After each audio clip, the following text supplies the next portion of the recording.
Sokple Fenynye akpandrelia. Mi va honamlo, mi don, nuka onye don. Mi dolo, na, nuka onye. Hey, na, vio. Ezene, fiasa apo jololi. Tutade fiasa medalo, nyama beleo. Oui. Nine, ejebe de blai na veholo, ama no me, wala gbe kakala wino.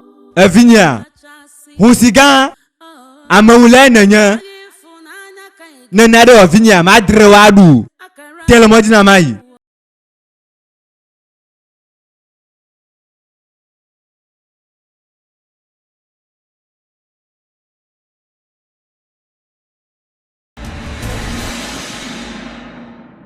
Nye fiasi. Mensenya dele moaji. Medime ma bio. Nuke de kakpu Fenynye. Wo hafie mi liva fiasa me.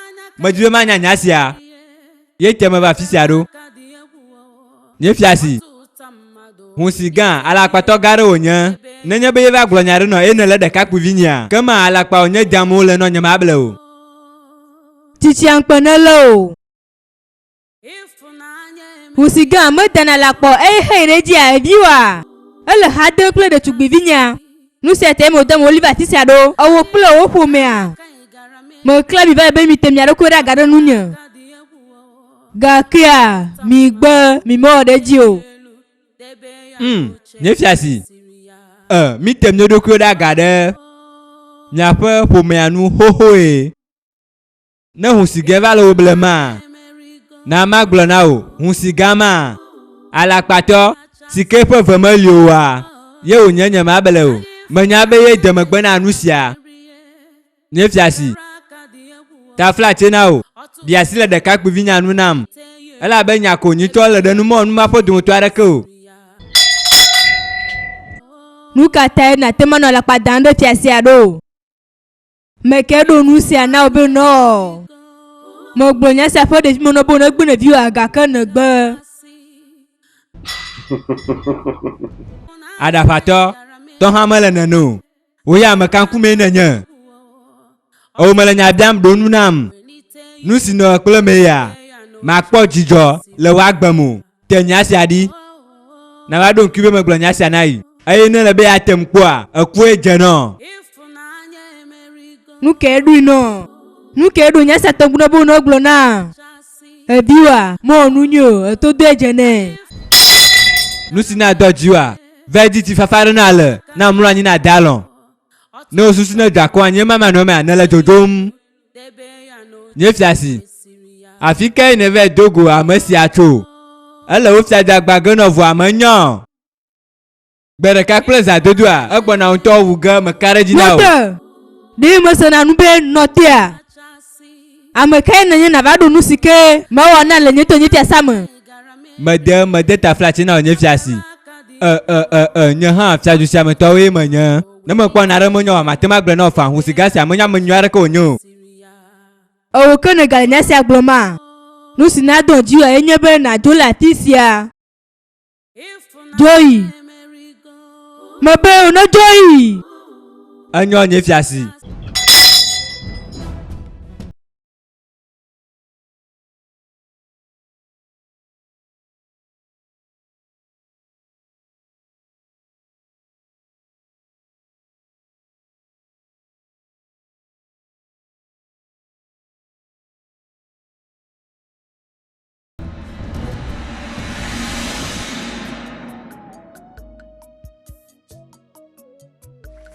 Azuma. Ale ne foro. Me fonye. De ne kwa hon agbe a. Chene. Aolo. Tu chonye gba puli ma mo le tomo moja. Ni me ga kwa kana ole besio. De ne regula fu mo ve jipo yi mo pe wa Aglo to ma bona. Ya va gbo ogbe. Anye gbo a. O gbo mu ye ole. De ne kareji a. Me kareji. Abe avanye gbo gbe a. Baby kenye sia. Enyo ma edegbo.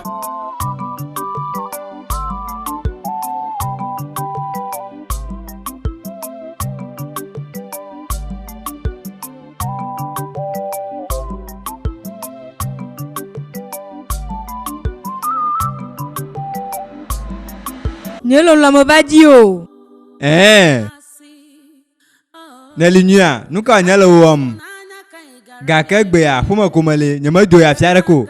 Homa kuma noe. Oh, mo de ta flat no nyelolo a. Nyelolo a. Nyama nyabe na va gbonye fio. Mo lon kudu mo ji o ale gbegbe, nyama te nglobo ko gbedo. Nasia. Nala kudo mjinya. Onto kuya. Nala kudo mjinya. Nyate po nya, mere kuma te khon la si o. Afike ne Ngbe a. Nyama ya tiare ko de. Me ya fiare ko. Anya ku himalio, ve twa zipi vama no anyi. Anyo mo gbona.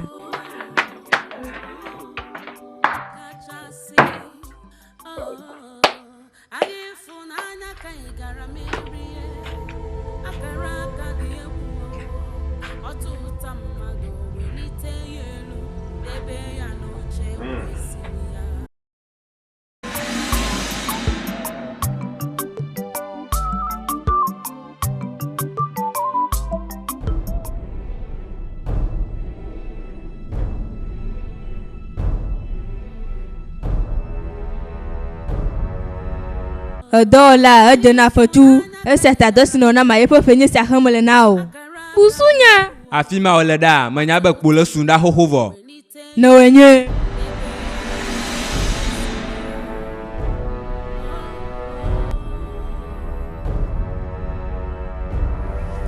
Afika na kwa gala hafla hlana nama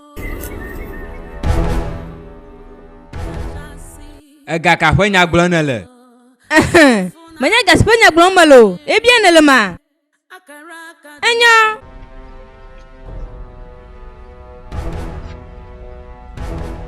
De gasiata ne sa hon bevia Nukate na tese ta gbakple hon bevia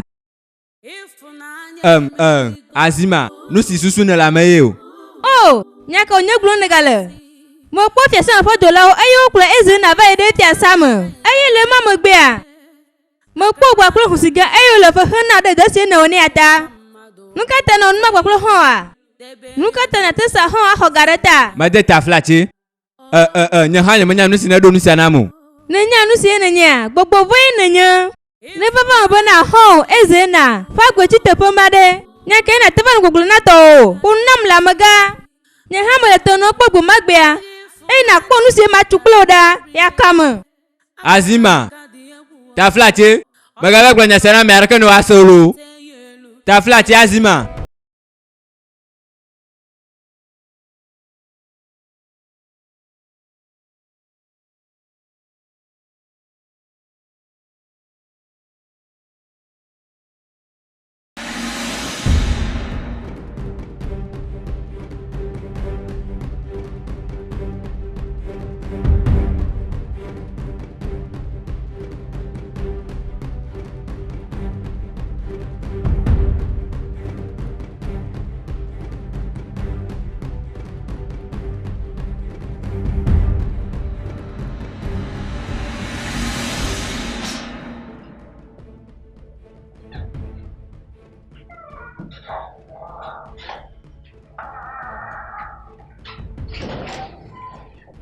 Nye fiavi Hey nyelolo Puka jinele la fisia me babe ma kpo nyelolo nya me ga kpo o mu kpo o on bo bere klo de na linua onu na de on bo bere klo Mo na de ke kplemo de ko kplon va tura fisia Ne karejia Me kareji no bana Mana la dola tisia Me jila no juklo isia yi Me kanu sia nu sinajo anyima te nglobu kwa gbedo nesia Me lo nya gbo Me ganglobo mo Fenynye emerigo kachasi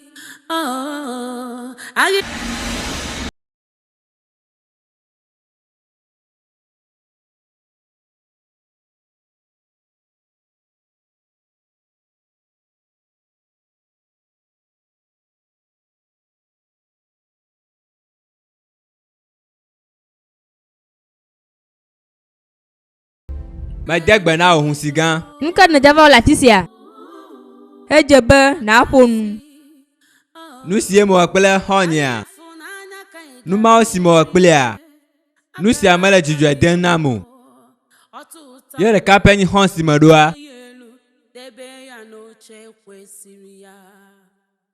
Ha. Woga onye si amotrocho ebe na uhoe. Na wadi asile honya nunam.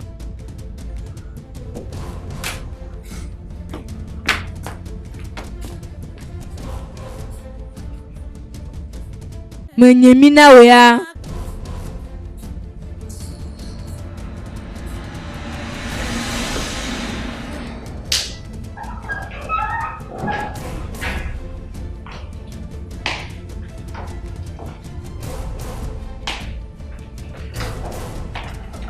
Nuka onye.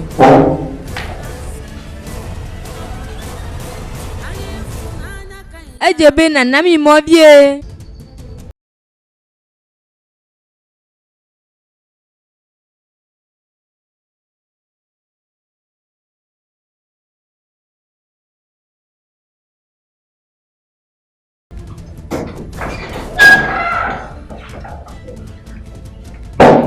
Nyeloloa.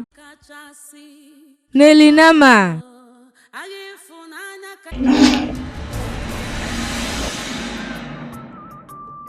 Nuka problem ye ne gale. Ponu na me nuka onye. Melono bena na gbanye van la fisher nesia. Elle nye drumbe maide afeme. Elle be jilanyo. Ola no nu hande nunye. Ale gbegbe. Ne le goto ge la tisia. Mohonwa kwenye nonye. Mele jijibe ya ponye klo la tiare ke kwetio. Esi atakule nu se okata womdo. Mega hanu. Nusi anula tro dodo le majijime. Nyasi no la gblonawa. Ejebe na do tui. Mega gbo. Ama manwe ma la to undara fisi afan. Medoto. Nusi abia to gbowa. Mega gbedeko. Ejebe na wene. Enyomesi. Melo onya gbo. Ure kape nyamesi. Nene na nyeji kona nunanyebe. Meleji bibi mea. Mekare jino be nele dodoga. Ne makuti afisi aha. Mele gbososo be ne maku de tia o. Ede jena gake mole kukugo. Na no agbe ewe gbo na fianye ge. Amerika magalio. Ewenye nyagbe afo jijua. Ejebe nye hama onye nteti hafi ne waglo. Ela be amegbalo ku emenye. Emele gbera do na mia denigba togbe o. Bone na gbereka. Nya nye jina konu. Nya kenye maglonele. Ezena. Amunywere nenye. Amunywere ntu nenye nesia. Anyo. Nye fiavi. Nenye be ne hia nare ne ba bia made. Ale ma hafia wena o. Ntete mela sinye be ne mate onu sia na o. Nye me hia nare ke. Abia obu no namu. Nuka mahia. Ma va bia obu no na. Nye me je bia onare ko.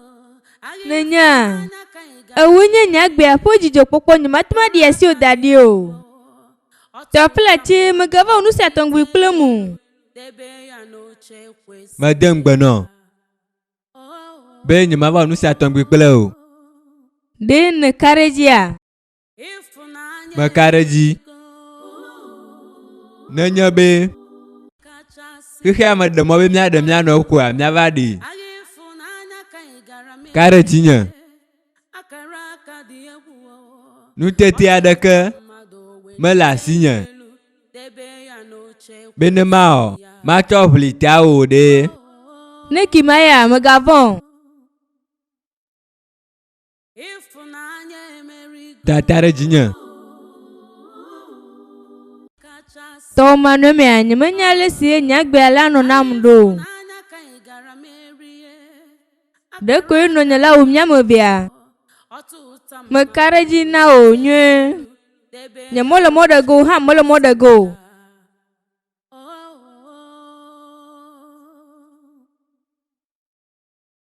Untana nyabe ito manome a Ngbe a.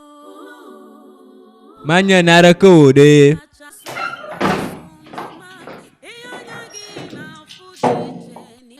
Hey! Nonya! Zero riwasan lanu. Awu gbemelasia.